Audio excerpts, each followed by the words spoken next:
in Caraga region due to Dante rains.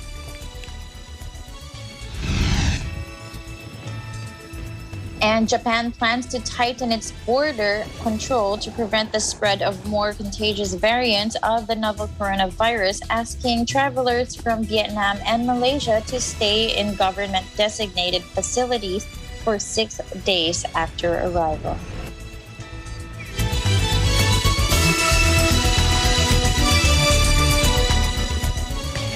First to Malaysia, where the country scrambled jets to intercept 16 Chinese military aircraft off the country's coast in the South China Sea. Now, this is a rare incident that the foreign minister angrily denounced as an intrusion. It took place Monday off the Malaysian part of Borneo Island over the fiercely contested waters where China and Malaysia have overlapping territorial claims. The Chinese Air Force transport planes approached Malaysian airspace in tactical formation and flew to within about 60 nautical miles of the coast, according to Malaysia's Air Force in a statement. They were spotted by radar and several attempts were made to contact the planes, but they didn't turn back. As they approached, the Malaysian Air Force sent planes to intercept and identify them before they flew off. Now, Foreign Minister Hishamuddin Hussein said they had flown over to Malaysia's maritime zone, an area extending much further from the coast, and described it as an intrusion. He said the foreign ministry will lodge a protest with Beijing and summon the Chinese ambassador for an explanation regarding this breach of the Malaysian airspace and sovereignty. A spokesman from the Chinese embassy, meanwhile, said the Chinese Air Force was doing routine flight training on Monday when its planes flew near Malaysia but didn't breach its airspace. The person said that the pilots were training and were not targeting any country. China has laid claim to nearly all of the South China Sea and has built numerous military outposts on small islands and atolls, angering other countries with competing claims to the waters. Despite their overlapping claims, relations between Malaysia and China are usually cordial, and Monday's incident was unusual.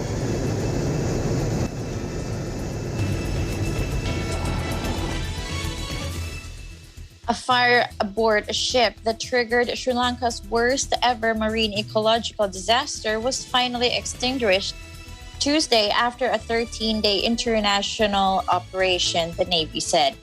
The near 2-week inferno prompted a mammoth cleanup operation as huge volumes of microplastic granules from Singapore registered ships containers inundate 80 kilometers or 50 miles of the beach. The unprecedented pollution forced a fishing ban and saw thousands of troops deployed to scoop tons of burnt plastic from beaches. Experts from Dutch salvage company Smith boarded the MV Express Pearl Tuesday and reported massive flooding of the engine rooms. Sri Lankan Navy divers were also deployed to examine the hull between the waterline to check for any cracks, officials said. The fire was first reported on May 20 as the ship was about to enter Colombo port. The blaze was initially contained, but strong monsoon winds fanned the fire, forcing the crew to evacuate on May 25th. Sri Lankan authorities fear an even greater disaster should the 278 tons of bunker oil and 50 tons of gas oil in the ship's fuel tanks lead into the Indian Ocean. Marine Environment Protection Authority Chief Darsani Lahandapaura said they were still assessing the ecological damage but believed it was the worst ever in his lifetime.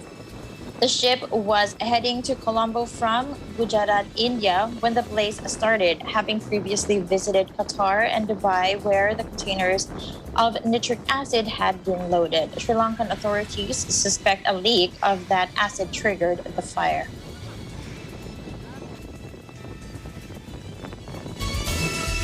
Meanwhile, Indonesia has released an Iranian tanker and a Panamanian vessel that were both seized at the beginning of the year on suspicion of illegal oil transfers, according to officials. Now, following legal proceedings, the crude oil tankers, Iranian-flagged MT Horse and Panama-flagged MT Freya, left Indonesia on Friday. The country's Maritime Security Agency spokesperson told this to AFP. The captain of both tankers were found guilty on Tuesday of entering Indonesian territory without a permit. MT Horse's Iranian captain, Mehdi Monghamsem Jaromi, and MT Freya's Chinese captain, Chen Yogun or Chen Yukun, were each handed a suspended prison sentence of 1 year with a 2-year probational period. The court also ordered Chen to pay a 2 billion rupiah or $140,000 fine for dumping oil illegally in Indonesian waters.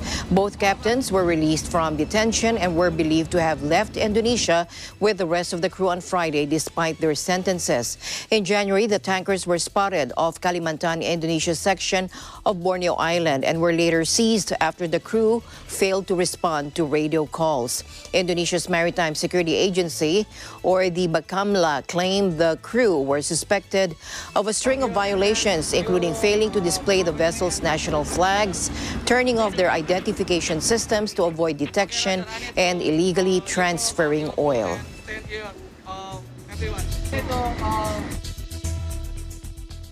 Three Myanmar journalists who illegally crossed into Thailand to flee a military crackdown have been fined and could face deportation. A member of their legal team said Tuesday, warning the trio's lives will be in danger. They are sent to home. The journalists, who work for the Democratic Voice of Burma news website, were arrested with two Myanmar activists in the northern city of Chiang Mai in May and charged with illegal entry.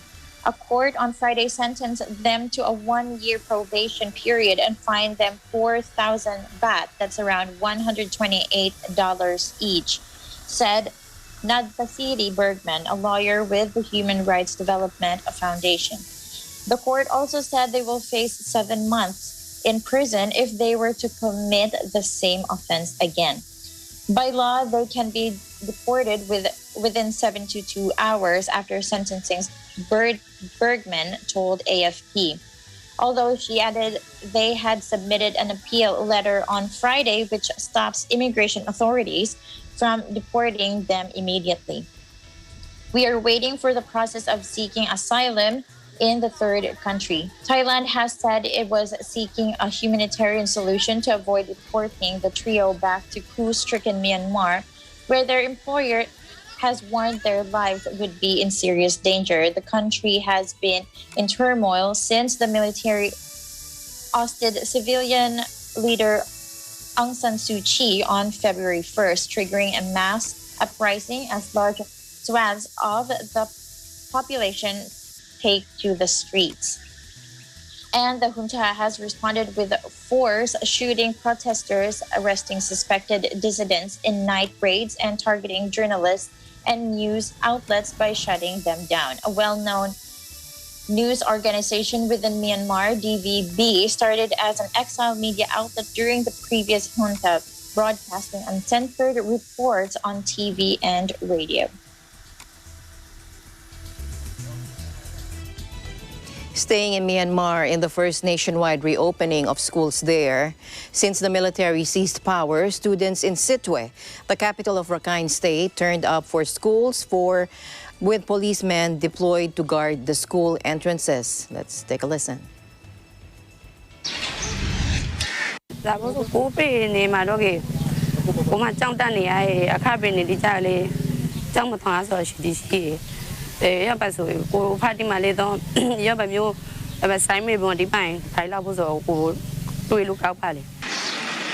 Rakhine is one of the few states where students still show up for schools due to the low activities of protesters and the limited presence of security forces. Elsewhere in the country, though, both students and teachers are defying the junta's call for classes to resume. Junta-run media has in recent days carried pictures of functionaries watching school registrations and promising that parents will be satisfied with the return of classes. Some university classes are already back in session, but boycotts have been widespread, absences on both sides of the teaching lectern.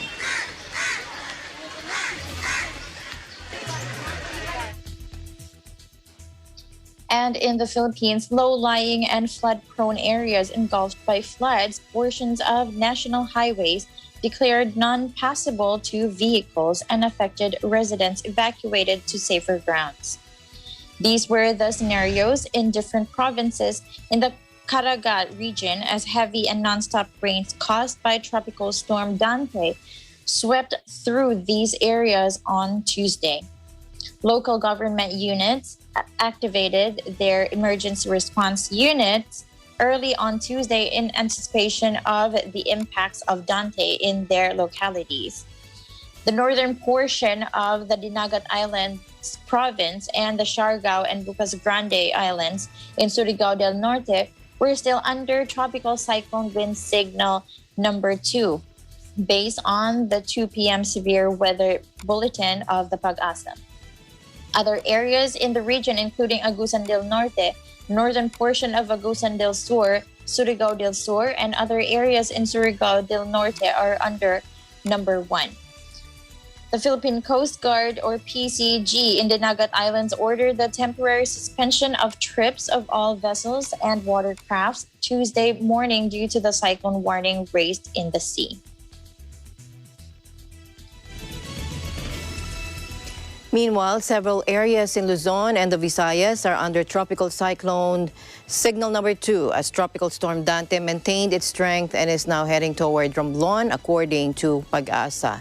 In its tropical cyclone bulletin, as of 8 a.m., Pag-asa said that Dante packs maximum sustained winds of 65 kilometers per hour near the center and gustiness of up to 90 kilometers per hour. Let's listen in. Sa ngayon po, nakataas ang Tropical Cyclone Wind Signal number 2 sa maraming lugar sa Luzon and Visayas. Extreme northern portion of Capiz, gayon din ang northern portion of Aklan at extreme northeastern portion of Iloilo. Signal number 2 rin sa southern portion of Quezon, gayon din sa extreme southeastern Batangas, buong Marinduque, signal number 2. Gayon din sa central portion of Oriental Mindoro, buong Romblon and buong Masbate, signal number 1 po. Signal number 2, sorry. Signal number 2 rin sa western portion of Camarines Norte at sa western portion of Camarines Sur. Samantala, signal number 1 na lamang dito sa may western portion of Northern Samar, western portion of Samar, gayon din sa buong Biliran, northern portion of Leyte, northern and central portions of Cebu, kabilang na po ang Bantayan and Camotes Islands. Signal number 1 din sa northern portion of Negros Occidental, extreme northern portion of Negros Oriental, buong Guimara, signal number 1, ngayon din ang Iloilo, natitirang bahagi ng Iloilo, Capiz at Aklan, at yung buong Antique ay signal number 1 din. Signal number 1 din po dito sa may Luzon, kabilang ng Aurora, Nueva Ecija, Tarlac, Pampanga, and Bulacan. Signal number 1 na po sa Metro Manila, gayon din sa Rizal, buong Laguna and Cavite. Natitirang bahagi ng Batangas at Quezon, kabilang ng Pulilio Island, signal number 1. Rest of Camarines Norte, rest of Camarines Sur, Catanduanes, Albay, and Sorsogon, signal number 1 na lamang. Rest of Oriental Mindoro at buong Occidental Mindoro ay signal number 1. Sa mga may signal number 2, makakaranas po sila ng hanggang 90 kilometers per hour na bugso ng hangin, posibleng makatumba ng puno or makasira ng parte ng bahay. Habang kapag signal number 1, naglalaro from 30 to 60 kph ang bugso ng hangin. Meron pa tayong signal number 1 dito sa may northern and other parts of northern Luzon rather. Dito po sa may Abra, Kalinga, Mountain Province, Ifugao and Benguet, signal number 1 na rin po. Ilocos Sur, La Union, eastern portion of Pangasinan, Southern Isabela, signal number 1, Nueva Vizcaya, and Quirino, signal number 1 din.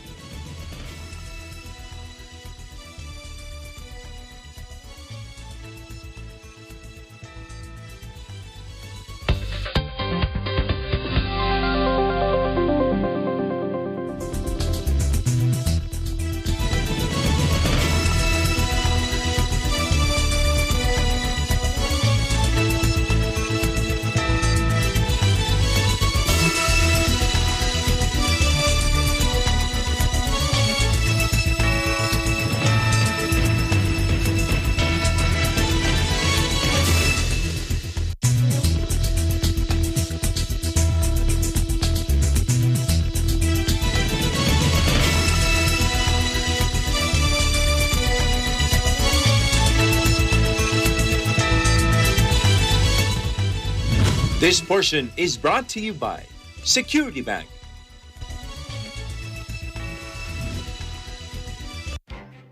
Events happen around us all the time, in our community, in our country, around the world. Events that affect people, move communities, or simply inspire us. Interesting events that people need to know. In these interesting times, we continue to be a competent partner in delivering news about these events. Fast, accurate, balanced, eagle news, because we live in interesting times.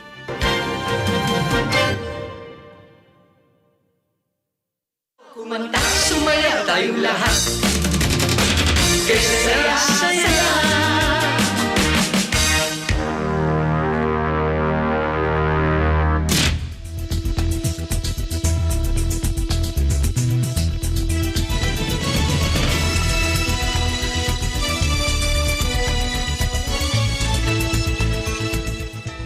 Welcome back to ASEAN in Focus. In Malaysia, state governments and the private sectors have made requests to purchase a total of 7 million doses of coronavac vaccines. Our EBC Malaysia Bureau correspondent Alfred Balmes has more. Alfred? Hi, Charlene. Good afternoon. According to Datuk Seri Ismail Sabri Yaakob, state government and the private sector have made requests to purchase a total of 7 million doses of the coronavac vaccine. He also said for this is its part, Paranaque had expressed its desire to speed up the vaccination process by supplying this vaccine. Coronavac is a COVID-19 vaccine produced by China's Sinovac Biotech. According to local newspaper here, Ismail Sabri did not specify a date when the vaccine are expected to be delivered, though he said it will be done as soon as the vaccines are ready. He wished to express the gratitude to the government, especially the Health Ministry, for giving a permission to Paranaque to supply directly to private companies. This includes government-linked companies and state governments. So far, they have received purchase requests for 7 million doses from the private sector, GLC, and states government. There are requests for 4 million doses from the private sector and 3 million doses from state governments. During the press conference with Paranaque Life Science yesterday, upon get permission from the Health Ministry and the vaccines are received, these doses can be delivered immediately to designated parties. Health Ministry Datuk Seri Dr. Adam Babas said the Special Committee on COVID-19 Vaccine Supply Access Guarantee decided to allow the product registration holder, which is Paranaque, to supply directly to those who want to purchase the vaccine. He mentioned that the product registration holder will be able to supply directly to the interest parties through the committee and will not interfere the national COVID-19 immunization program. Back to you, Charlene. Thank you so much for your update, Alfred. Have you been vaccinated already? Yes, I got my first dose already. Wow, that's good. But you stay safe.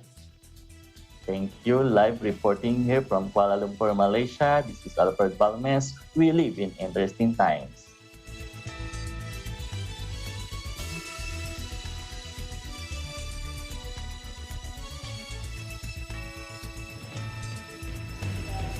Now, the Philippines is now the leader among 5 of the biggest ASEAN countries in terms of vaccine output per capita, with an average daily vaccination rate of 150,000 jabs. Now, this was reported by Secretary Carlito Galvez Jr., the National Task Force Against COVID-19 Chief Implementer and also the Vaccine Czar. Now, during President Duterte's Talk to the People program on Monday, this is what he said. Let's listen in. Mr. President, marami po tayong good news. Unang-una po, na-breach na po natin yung 5 million mark last Friday. Meaning, hindi pa po natatapos ang Mayo, ay na-breach na po natin yung 5 million mark. Sa totoo lang po, ito po na-triple po yung output po natin. Ng March-April, 1 million lang po tayo ng 40 days. Ngayon po, na-triple po natin. Hindi pa maabot ang end ng May, ay 3 million po ang ating nabakunahan. At ang nakikita po natin, gumaganda na rin po ang ating datos dahil 2 consecutive weeks na po na 1 million per week na po tayo. So, maganda po ang ating naging pagbabakuna noong nakaraang 2 linggo. At ngayon po ang Pilipinas na ay meron ng pinakamataas na vaccine administration throughput o yung tinatawag natin na tempo.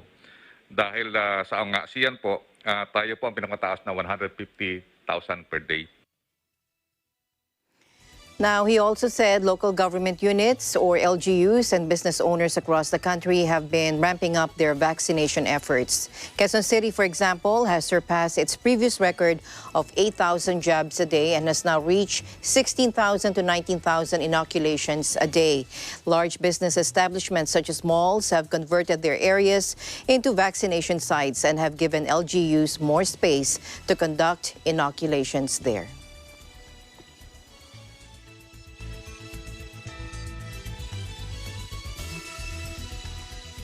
The World Health Organization on Tuesday approved the Sinovac COVID-19 vaccine for emergency use, the second Chinese jab to receive the WHO's green light. The UN Health Agency signed off the Beijing-based firm Sinovac's two-dose vaccine, CoronaVac, which is already being deployed in several countries around the world.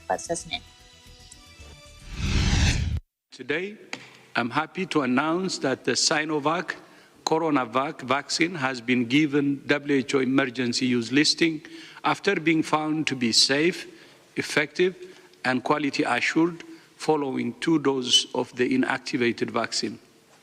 Furthermore, the easy storage requirements of CoronaVac make it very suitable for low-resource settings. It's now the 8th vaccine to receive EUL by WHO. Last month, Sinopharm became the first Chinese vaccine to be approved by the WHO. The organization has also given EUL status to vaccines being made by Pfizer or BioNTech, Moderna, Johnson & Johnson, and the AstraZeneca jab being produced in India, South Korea, and the European Union, which it counts separately. WHO's listing paves the way for countries worldwide to approve and import a vaccine for distribution quickly, especially those states without an international standard regulator of their own, which it also opens the door for the jabs to enter the COVAX Global Vaccine Sharing Facility, which aims to provide equitable access to doses around the world, particularly in poor countries. Currently, only AstraZeneca and some Pfizer jabs are flowing through the scheme.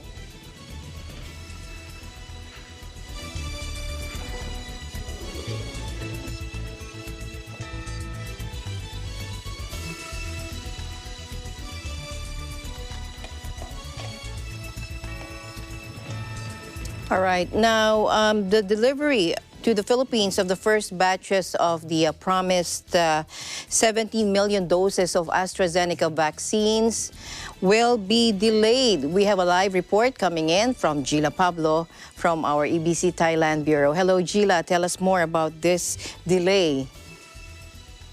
Yes, good afternoon to you, and you're right. This report is coming from Bangkok Post. And according to the report, doubt cast after a promised 17 million doses of AstraZeneca's coronavirus vaccine developed in Thailand to the Philippines has been delayed by several weeks. According to Reuters, AstraZeneca informed Joey Concepcion, a presidential advisor and vaccine procurement coordinator in the Philippines and private sector, that the first batch of 1.3 million doses of vaccine for delivery would have to be postponed from third week of June to mid-July, and also will be reduced to 1.17 million doses. And the same goes with the second batch of vaccines. Mr. Concepcion was informed by AstraZeneca that there were delays in Thai production. And he said, I quote, "It is a new plant they are running. That is how it is when you start a new plant." AstraZeneca's coronavirus vaccine, Alma, it is made by Siam Bioscience, a company owned by His Majesty the King Maha Vajiralongkorn, is producing the vaccines for the first time. This delay on AstraZeneca's vaccine distribution plan in Southeast Asia, Alma, which depend on 200 million doses, has raised questions. And the questions concerning about the manufacturing at the Thai factory were not immediately answered by AstraZeneca or Bioscience, or rather Siam Bioscience. Back to you, Alma. All right, thank you very much. And hopefully it will be delivered soon, but because it's much needed here in the Philippines. Thank you very much, Gila, for your time. Stay safe. You're very much welcome, Alma, and likewise. Reporting live from Bangkok, Thailand, this is Zila Pablo, and we live in interesting times.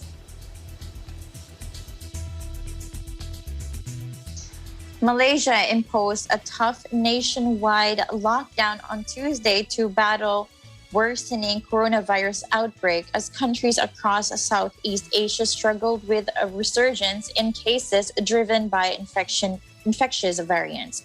While there had been growing calls for tougher action, the 2-week lockdown will deal a fresh blow to many businesses that have struggled to stay afloat over the past year.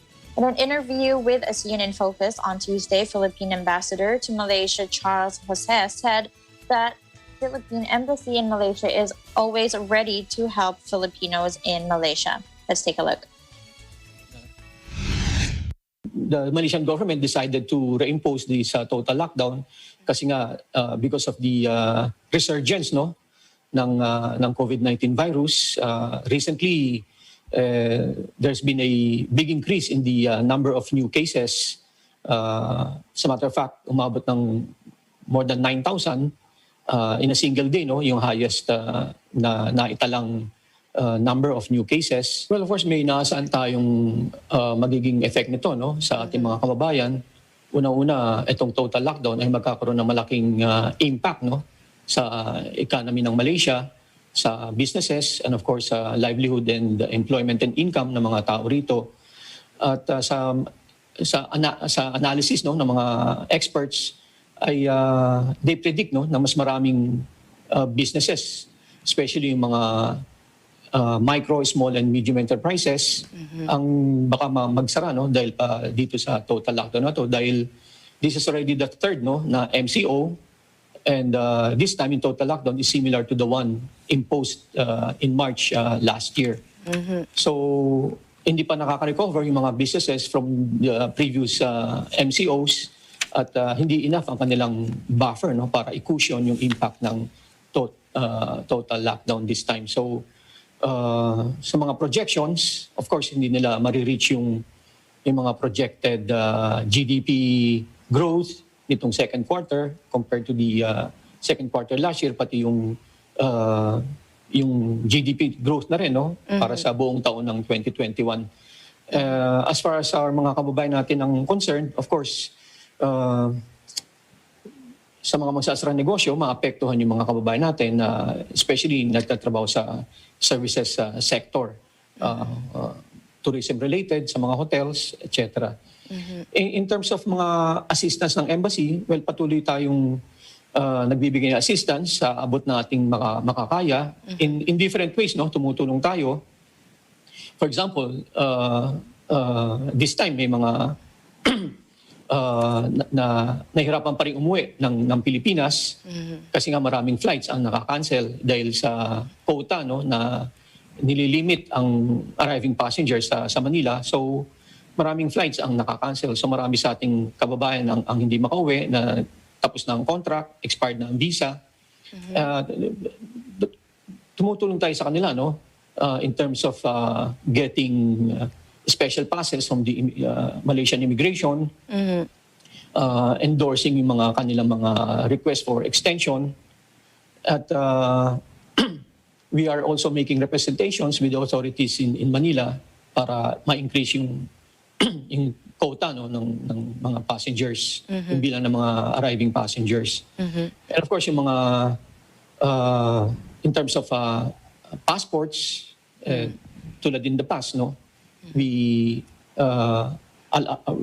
inaalaw natin yung nagbibigay tayo ng 2 years na extension sa mga passports para sa hindi makapunta rito, especially yung magagaling ng Sabah and Sarawak. They can mail their passports to us and we extend their passports for 2 years, no, para nang sa ganun ay pwede nila ma-extend ang kanilang mga work permits. Sa ngayon po ba, ilan po ang mga Pilipino natin dyan sa Malaysia? Ang ating conservative estimate ay nasa around 900,000, no? Under what authorities have termed a total lockdown in force from Tuesday, only essential businesses such as the supermarkets and medical clinics can operate. People can only go outside for necessities and most schools are closed. Travel between most parts of the country had already been banned for months. Much of the region escaped the pandemic's first wave last year relatively unscathed by rapidly closing borders and introducing curbs. But countries from Thailand to Vietnam are being hammered by fresh surges, with efforts to quell outbreaks hampered by slow vaccine rollouts and populations weary of restrictions. Malaysia is among the worst hit, of almost 2,800 deaths from COVID-19 reported in the country of 32 million since the start of pandemic. Over 40% were in May alone.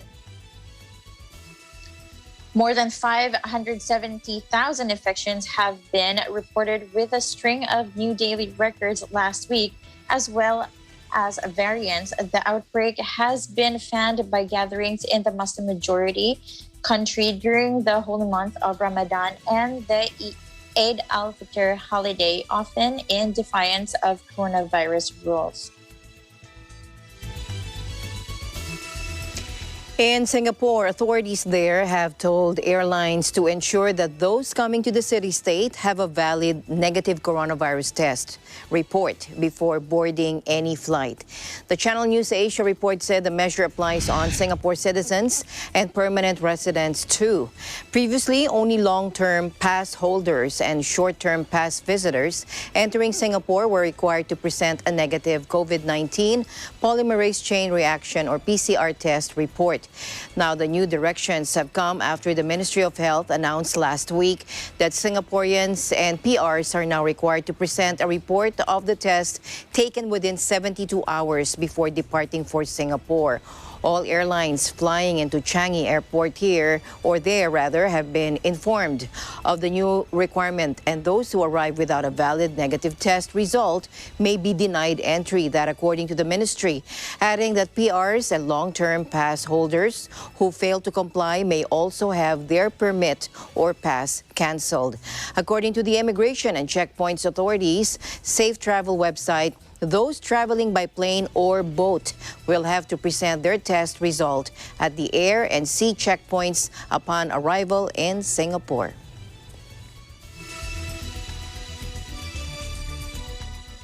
And Japan plans to tighten its border control to prevent the spread of more contagious variants of the novel coronavirus, asking travelers from Vietnam and Malaysia to stay in government-designated facilities for 6 days after arrival, according to government sources said. It will also set the quarantine period at such facilities at 10 days for travelers from Afghanistan, and 3 days for those from Thailand and some U.S. states. The Japanese government planned to impose these measures from June 4. Japan has already imposed a travel ban on 159 countries and regions, restricting entry of foreign nationals, including those with resident status who have been to those countries within the past 2 weeks, except under special circumstances. The government is planning to ask people arriving from Vietnam and Malaysia to stay at accommodations secured by the government. According to NHK, people will be required to undergo virus tests on a regular basis while at such accommodations. If they test negative, they can self-isolate at home or elsewhere. The government is preparing to implement these measures on Friday.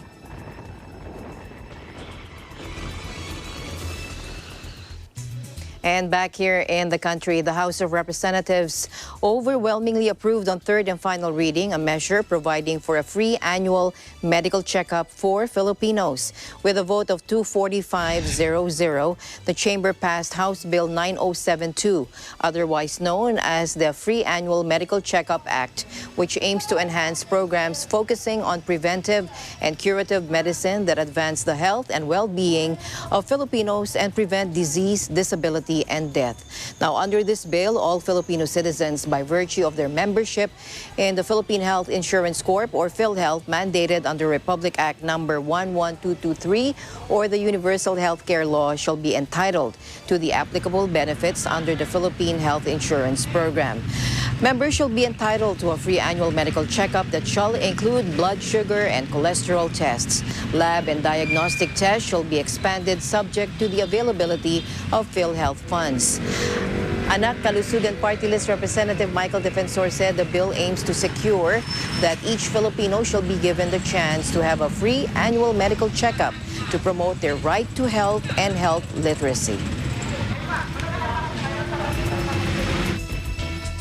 And back in Thailand, two prominent Thai pro-democracy protest leaders were granted bail on Tuesday, weeks after contracting coronavirus in the kingdom's overcrowded prison system. Activist Panupong Mike Jadnok and human rights lawyer Anonumpa are both facing multiple charges under royal defamation laws. A Thai criminal court on Tuesday granted them bail. Thai lawyers for human rights said they had to post a 200,000 baht, or that's around $6,500 bail bond each, and are banned from leaving Thailand or becoming involved with further activities that defame the monarchy. Anon has been in custody for more than 100 days and Panupong for 85. A third activist facing royal defamation charges, Chukyat Justin Sengwon, was also granted bail Tuesday but is still being held pending for other charges. Student-led protests in Bangkok last year drew tens of thousands of people at their peak but have petered out as Thailand deals with a third wave of coronavirus infections and tighter restrictions on public gatherings.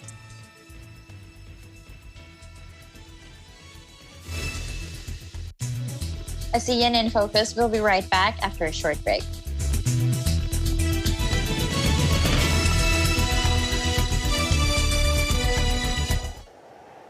Innovation, digital disruption, globalization. Startups, micro, small, and medium enterprises, as well as large corporations, all face interesting challenges in the market today. Peek into the world of exciting opportunities and partnerships to drive growth with the latest business news and information. We are open for business. Your weekly dose of entrepreneurial inspiration to update you on the latest developments in the world of business. Get up close and personal with CEOs and thought leaders to help you discover valuable insights, sharpen your instincts for smart decision-making with the latest markets and economic trends, disruptive ideas, global innovation, social entrepreneurship, and other leading-edge business ideas. Join the conversations to create a more vibrant environment for entrepreneurship. Catch Open for Business, from vision to action.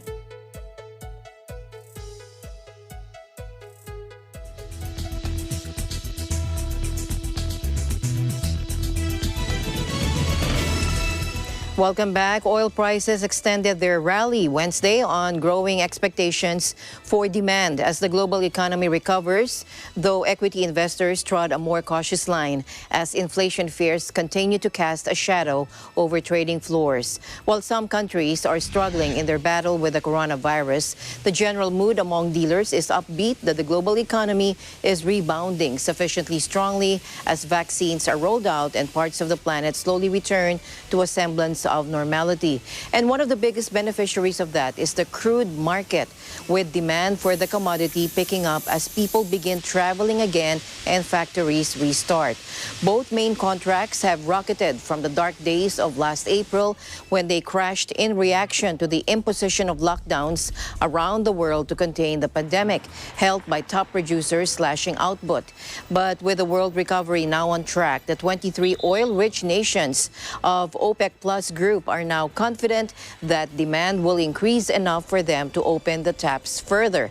The bump in oil has given a fillip to energy firms though border markets in Asia struggle to build on recent gains. Tokyo, Sydney, Seoul, Taipei, Manila, and Jakarta all rose, but Hong Kong, Shanghai, Singapore, and Wellington dipped.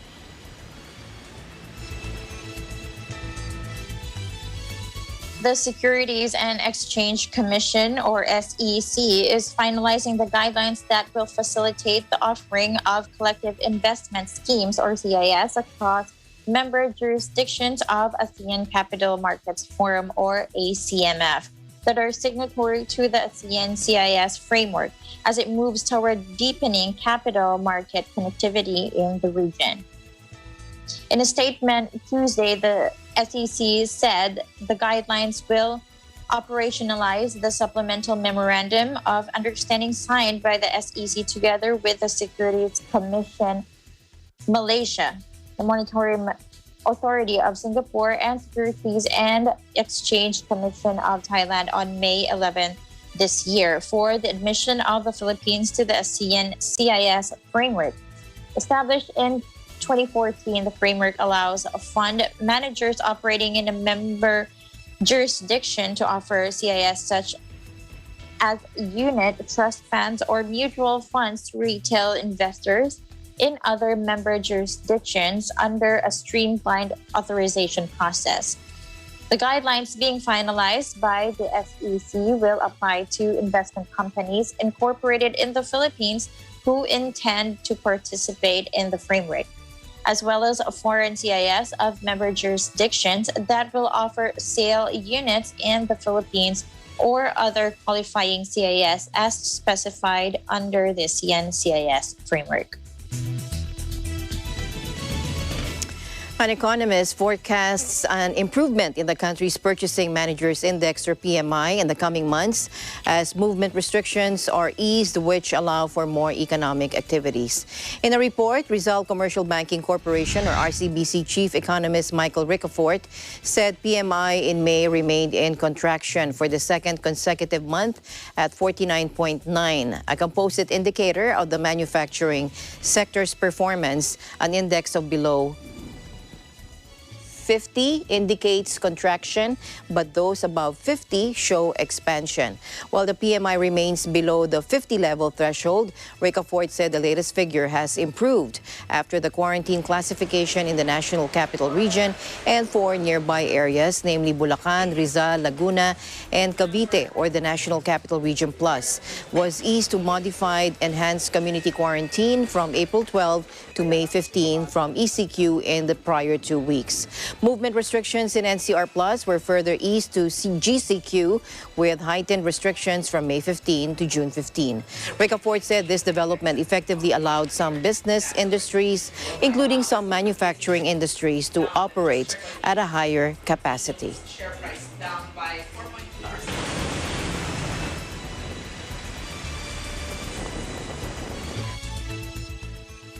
Cebu will comply with national policies while it awaits the National Interagency Task Force or IITF study on the province's COVID-19 situation.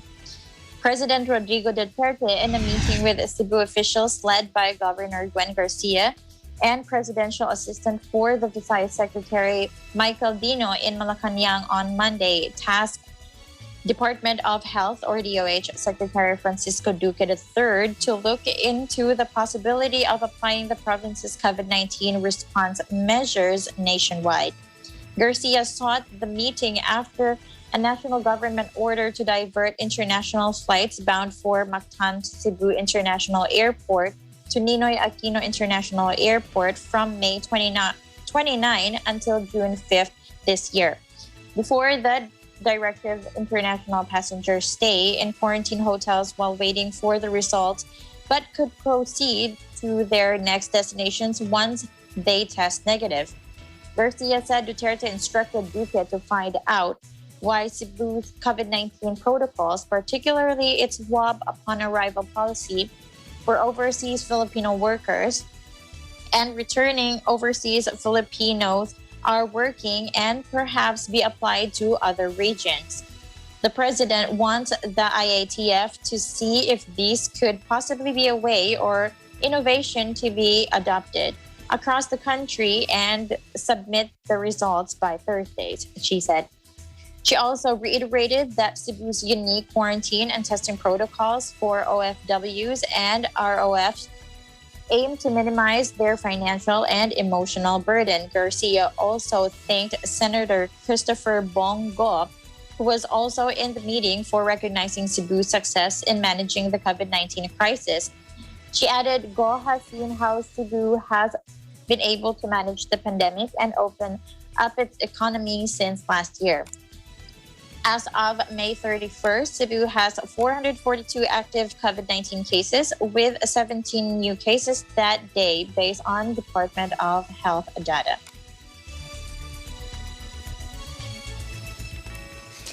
Now, healthcare workers directly in contact with COVID patients will continue to receive their COVID-19 special risk allowance under a new administrative order signed by President Duterte.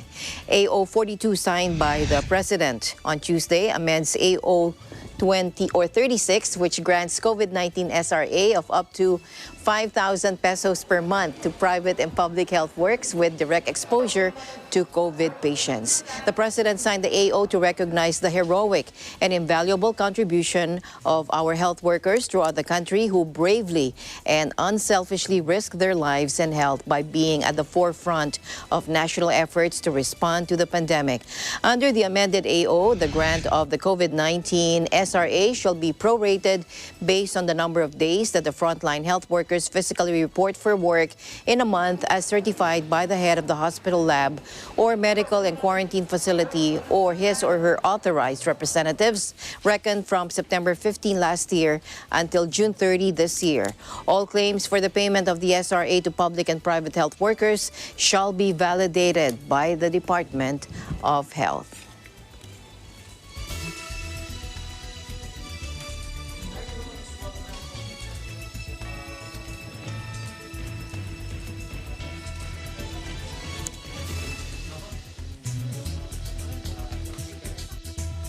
And as always, thank you, Charlene, for keeping me company today. Stay safe.